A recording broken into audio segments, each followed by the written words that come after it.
should answer questions as you listen because you will not hear the recording a second time. Now listen carefully and answer questions 1 to 5.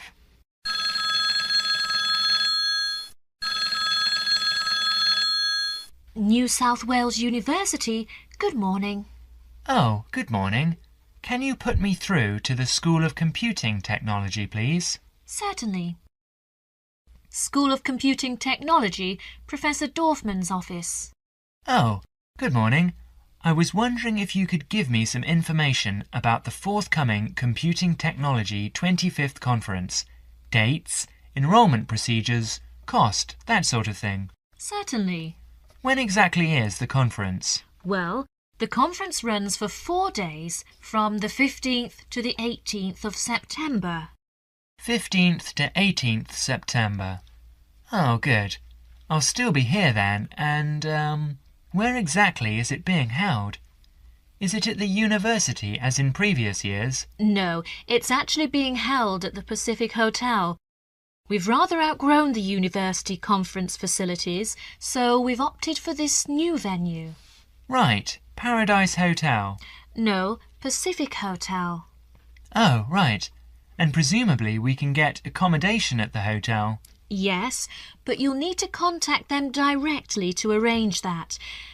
I'll give you the number for hotel reservations. Have you got a pen ready? Yeah, go ahead. It's area code 07 and then 9444 1233. 079 444 1233. And what's the registration fee? Individual fees are $360 for the 4 days or $100 a day if you only wanted to attend for 1 day. Are there any student concessions? Oh, sure. There's a 50% concession for students, and that's $180 for the 4 days or $50 a day. And am I too late to offer to give a talk? Oh, I'm pretty sure you've missed the deadline for that. Oh, really? But I've only just arrived here in Australia. Is there any way I could have a paper accepted? Well, you'd need to talk to Professor Dorfman. He's the person organising the conference this year. I can put you through if you'd like. Oh, yes, please. That'd be great. Oh, and can I just check the spelling of his name? Is that Dorfman? Yes, that's correct. Before the conversation continues, you will have another chance to look at questions 6 to 10.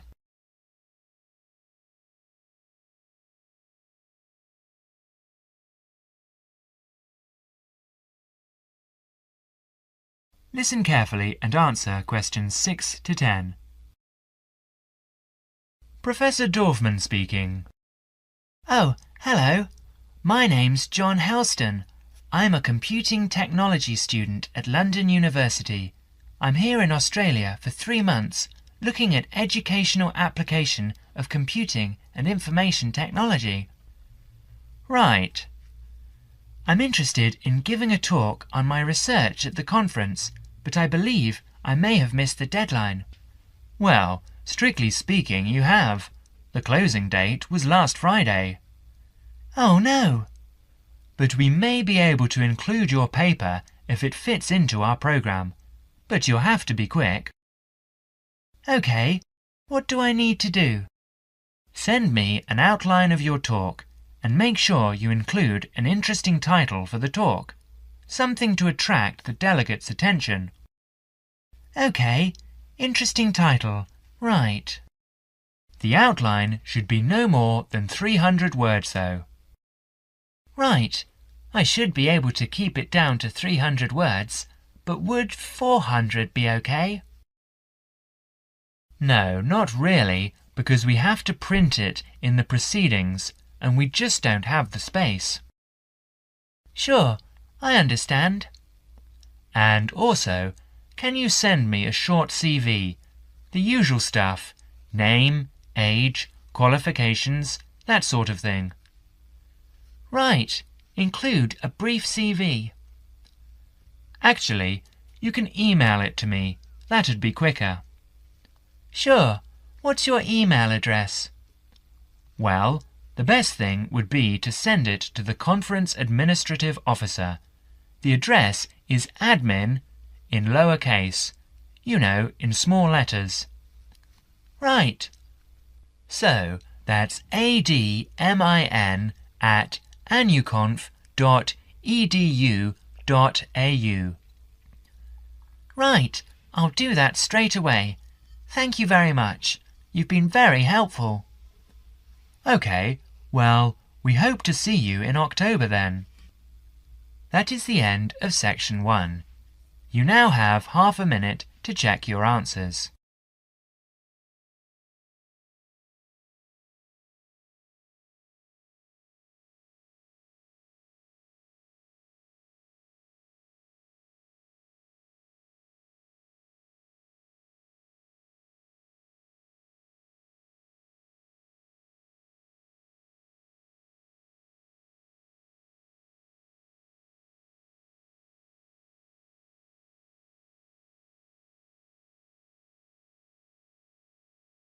Now turn to section 2.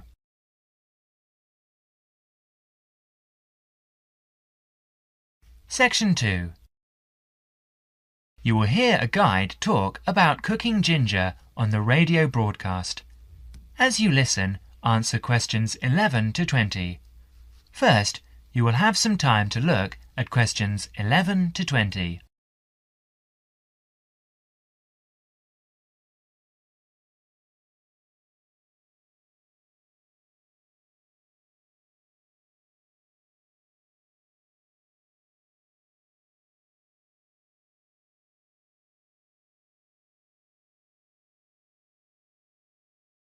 Now listen carefully and answer questions 11 to 14. Hello and welcome to Cooking Corners. And this week we're looking at the most versatile and aromatic of plants. A fairly recent addition to the list of Australian agricultural produce, but nevertheless a great favourite today, ginger. And in the studio to tell us all about it is Jennifer Johnson. Ginger is one of my personal favourite spices, and I've got a number of wonderful recipes to share with you later on in the programme. So, what is ginger? Well, actually, it's a spicy-tasting root with an aromatic flavour. It's related to the bamboo family and has 100 different uses in the kitchen. The Chinese have cultivated it for years, particularly to use in medicine, though you are probably more familiar with its culinary uses. But first, let's take a brief look at its history before we look at how it can be used, because it has a very interesting history. Ginger originated in the southern provinces of China and in India, where it had been used in medicine and food for over 5,000 years. The early traders who came upon the plant took it to many parts of the world, such as Nigeria, the West Indies, Central America, East Africa, and even Indonesia. Ginger became extremely popular because of its exotic aromatic properties and was highly valued by spice traders in the 17th and 18th centuries because they were able to sell it back in Europe for a very good price.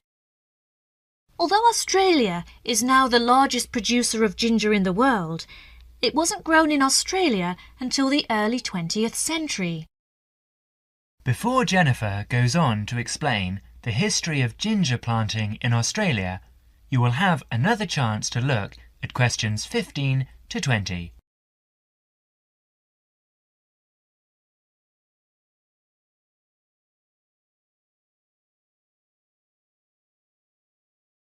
Now listen to the rest of the talk and answer questions 15 to 20. Apparently, some pieces of raw ginger found their way to an area about 100 kilometres north of Brisbane in Queensland earlier this century. The comparatively high rainfall and humidity in this area produced conditions which are perfect for growing ginger, so it became well established. But in the early days, the relatively high cost of production placed it as a disadvantage in the market, by comparison with the much cheaper ginger produced by other countries with lower production costs.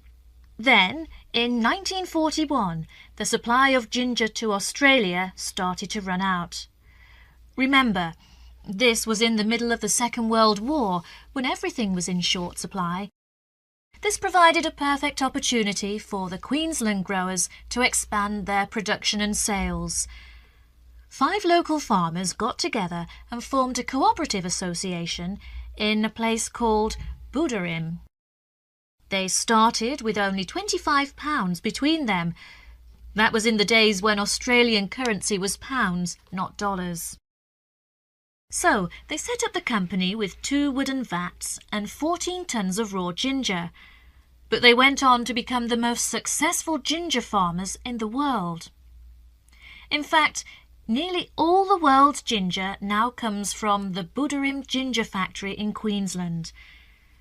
40% of the production is used in Australia, and the remaining 60% is exported overseas to places like Europe, North America, South Africa, and even to Asia, where it originated in the first place. So now, let's move on to look at ways of using ginger in the kitchen. That is the end of section 2. You now have half a minute to check your answers.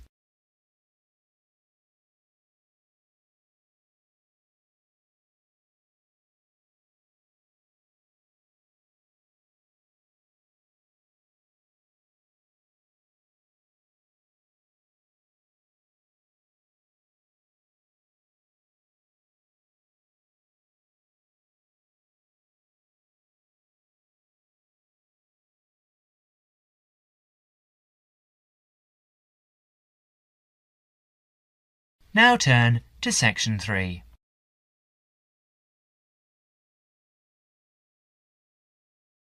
Section 3. You will hear an interview about global warming. As you listen, answer questions 21 to 30. First, you will have some time to look at questions 21 to 30.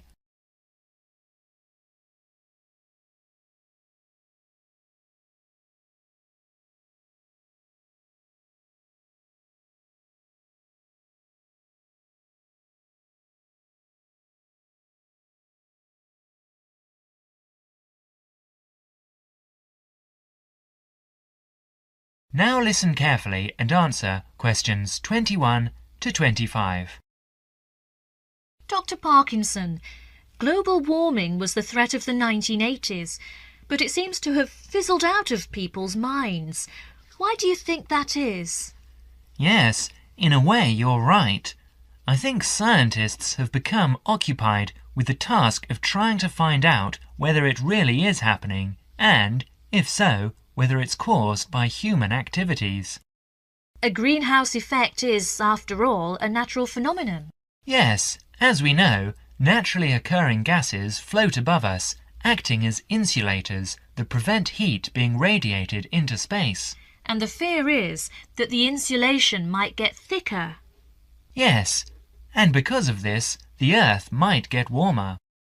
The latest prediction we've heard is that the temperature will increase by about 1/3 of a degree every 10 years. What are your feelings? Well, this prediction is difficult to make. You see, the global climate is the result of a web of influences. Who is to say that a simple action, such as adding carbon dioxide to the atmosphere, will not have several effects which might even cancel each other out? And I understand that the prediction is hard to verify whatever. Precisely. Why is that? Because the Earth's temperature surges and subsides naturally. In fact, the best way of detecting global temperature change is to measure the temperature of the oceans as accurately as possible. And this avoids the sort of seasonal fluctuations of the temperature of land mass. Yes, in fact, an understanding of the oceans is crucial to understanding how the global climate works. The ocean transports heat around the globe. It's like a great reservoir of heat.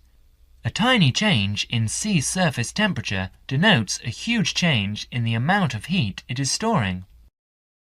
Before Parkinson goes on to explain, you will have another chance to look at questions 26 to 30.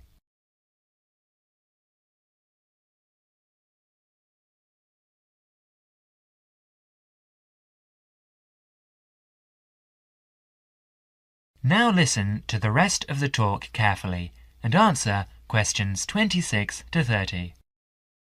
And now, I understand you are looking at ways of refining this measurement of ocean temperature. Yes, for a long time we've measured it by placing thermometers in buoys bobbing in the oceans and also when ships draw water through their engines. It's also been done by satellite, hasn't it? Yes, but now data from a more promising system is being collected. This is the European Along-Track Scanning Radiometer, or ATSR, a much simpler name. The ATSR orbits the Earth above us. And what stage are you at with this? Well, it's been up there 2.5 years now. It's an infrared detector that senses the Earth's temperature with great accuracy, and this is what we need. We have to be able to separate out random changes in temperature. I believe there are other advantages as well. There are several. Every few days it covers the entire Earth, so it produces large quantities of data.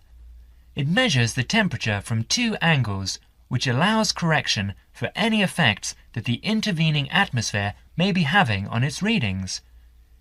Its field of view has a width of 500 kilometers, and it measures the temperature to 0.3 degrees centigrade. And it should go on for years? Yes. Thank you, Dr. Parkinson, for talking to us today. And now over to... That is the end of section 3. You now have half a minute to check your answers.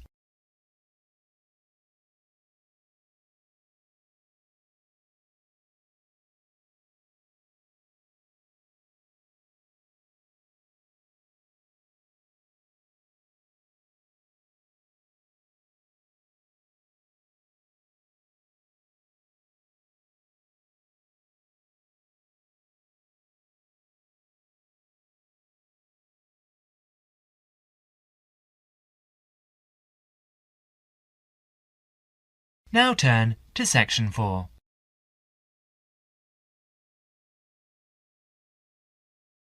Section 4. You will hear an extract from a talk about preventative medicine, especially how students can look after their own health. As you listen, answer questions 31 to 40. First, you will have some time to look at questions 31 to 40.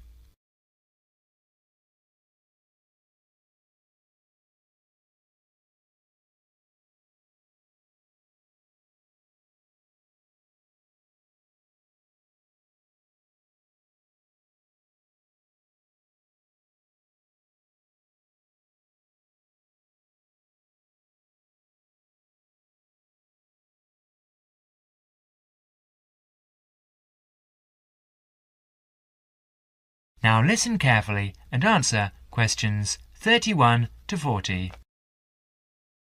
Good morning. I'm Dr. Pat Plant, and I'm here to talk to you about preventative medicine in its widest and most personal aspects. In other words, I'm here to tell you how the patients should wrest control of their health away from the practitioners of medicine and take charge of their own medical destiny. I want to talk about staying out of the hands of the doctor.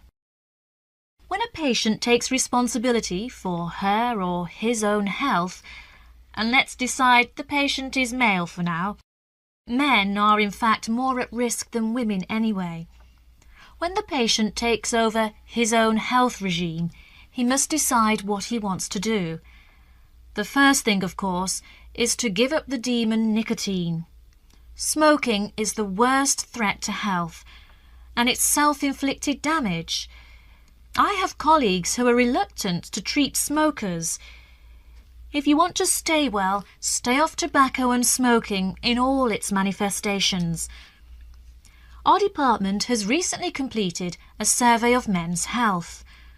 We looked at men in different age groups and occupations, and we came up with a disturbing insight. Young men, particularly working class men, are at considerable risk of premature death because of their lifestyle. As a group, they have high risk factors. They drink too much alcohol, they smoke more heavily than any other group, their diet is frequently heavy in saturated fats, and they don't get enough exercise. We did a smaller survey in which we looked at environmental factors which affect health. I had privately expected to find air or water pollution to be the biggest hazards, and they must not be ignored.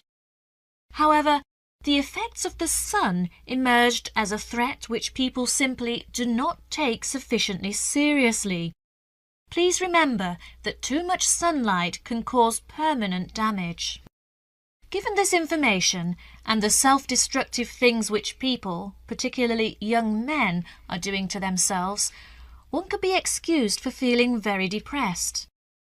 However, I believe that a well-funded education campaign will help us improve public health standards and will be particularly valuable for young men. I'm an optimist. I see things improving, but only if things that you as students can do to improve your fitness.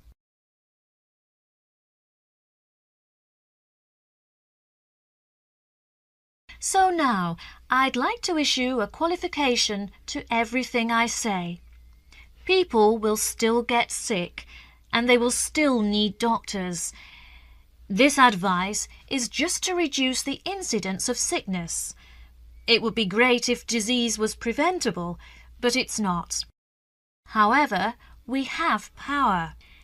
In the late 1980s, the Surgeon General of the United States said that 53% of our illnesses could be avoided by healthy lifestyle choices. I now want to discuss these choices with you. You should try to make keeping fit fun. It's very hard to go out and do exercise by yourself, so it's wise to find a sport that you like and do it with other people. If you swim, you can consider scuba diving or snorkeling. If you jog, try to find a friend to go with. If you walk, choose pretty places to walk or have a reason for walking. Your exercise regime should be a pleasure, not a penance. The university is an excellent place to find other people who share sporting interests with you, and there are many sports teams you can join. This, unfortunately, raises the issue of sports injuries, and different sports have characteristic injuries. As well as accidental injuries, we find repetitive strain injuries occurring in sports where the same motion is frequently performed, like rowing and squash. The parallel in working life is repetitive strain injury, which may be suffered by typists or other people who perform the same action hour after hour, day after day. In this context, therefore, the most important thing to remember before any sport is to warm up adequately.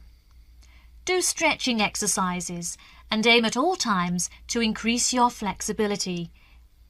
Be gentle with yourself and allow time to prepare for the game you have chosen to play. Don't be fooled by the term warm-up, by the way. It's every bit as important to do your warm-up exercises on a hot day as on a cool one. I think one of the recognitions is that all sports can borrow from each other.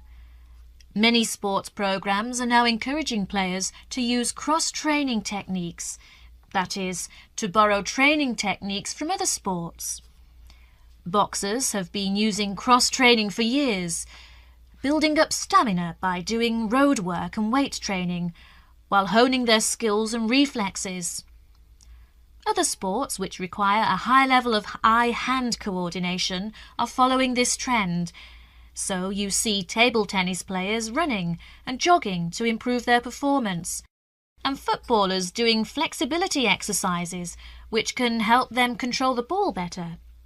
All of these results are good, but the general sense of well-being is best and is accessible to us all, from trained athletes to people who will never run 100 meters in less than 15 seconds.